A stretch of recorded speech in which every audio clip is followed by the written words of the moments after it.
and welcome to our third week, yikes, of Puppy Day School with Louie. I feel like this has been a really good week for him. He just ate his lunch. He's going back to see if there's any more snacks. I feel like it's been a really good week for him. I feel like his mouthing has gotten a lot less severe, even with me. I brought him to a friend's puppy daycare this week where he had an opportunity to play with lots of bigger adolescent dogs. He was really receptive to that environment, meaning he wasn't scared, but he wasn't inappropriate. I wanted to just see how he would be when he was with other dogs that were bigger than him, and I was really pleased with how he responded in that environment, so that's great.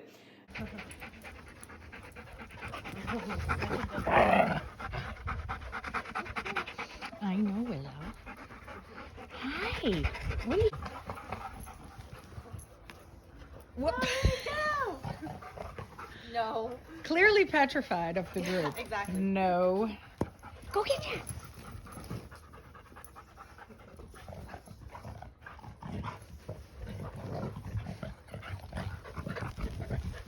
You're so cute. I can't get over those paws though. Oh, good boy. So cute. Oh my goodness! Oh my goodness! And there he goes. There we go. You tell him, Willow. What's going on? He's like, all right, I'm good. Obviously, you know, one of our biggest challenges right now is dealing with the 5-year-old energy and the 3-month-old puppy energy, but a 3-month-old puppy that is as big as almost my full-grown dog. So I went and got him a little prong collar, which is not something that I would normally do for a puppy. In fact, I normally don't do it for any dogs, but he's so big and he is not very adverse to any kind of verbal cue, anything like that that lets him know, you know, that's not what I'm looking for. That's not good behavior on your part. And so I want you to have a way to control him and correct him immediately and efficiently. But at the same time, I need you to be really careful about not overutilizing this, because part of this, again, is management of the two personalities together. I would not recommend having the two of them hang out unsupervised, so that when things start to escalate, you can shut them down immediately. Separate, put the puppy outside. That's another thing is he's been so awesome. He loves it. He'll go hang out on the deck by himself. He'll play with his toys. He's really good at entertaining himself on his own, which is a skill that a lot of puppies don't have. I think that's going to really turn into a beautiful behavior as he gets a little bit older. So, so let's talk about utilization of this collar. You can leave it on all the time.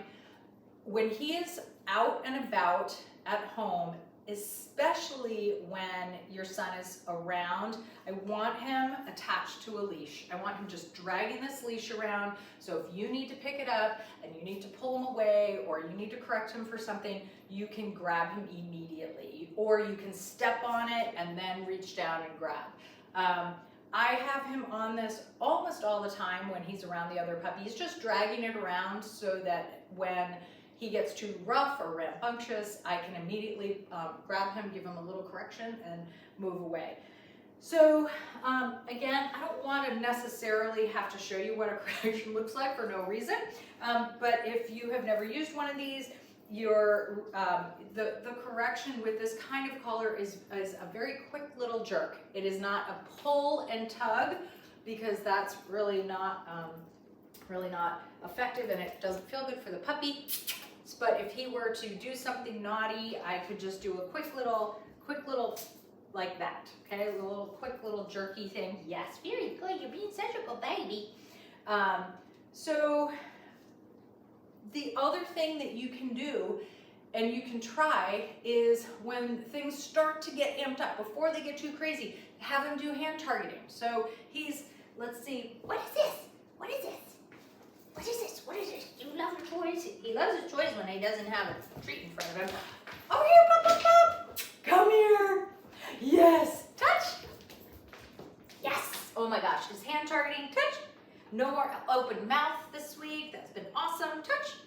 Yes, good boy. Very good. So have him do some hand targeting to refocus him, to get him to stop going up into that upper levels of play that we don't like, okay? Down.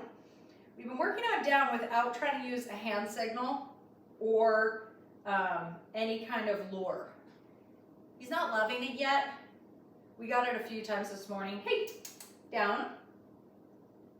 He tends to get frustrated. Usually I can give him a little bit of a hint. Yes, good boy. So I'm not pointing all the way at the ground. Sit. Make sure you're standing far enough away when down. This is typical when he gets frustrated. A little bit of frustration is fine. Down. Yes, good boy. Very good, that was amazing. Okay, good job. All right, so again, I've got to have him wait it out a little bit. Go to your bed. Oopsie, you stuck on there. Oh, now you're gonna do it without him EQing. Okay, down.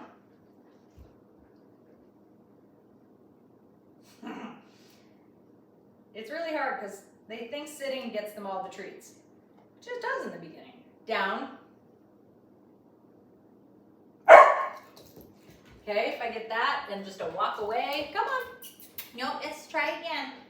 I know it's hard to get frustrated. Okay, down. I'll give him a little hint again. Do that a couple times. Sit. Yes. Down. There's nothing in this hand. I'm just using it as a half lure. Sit. Come on.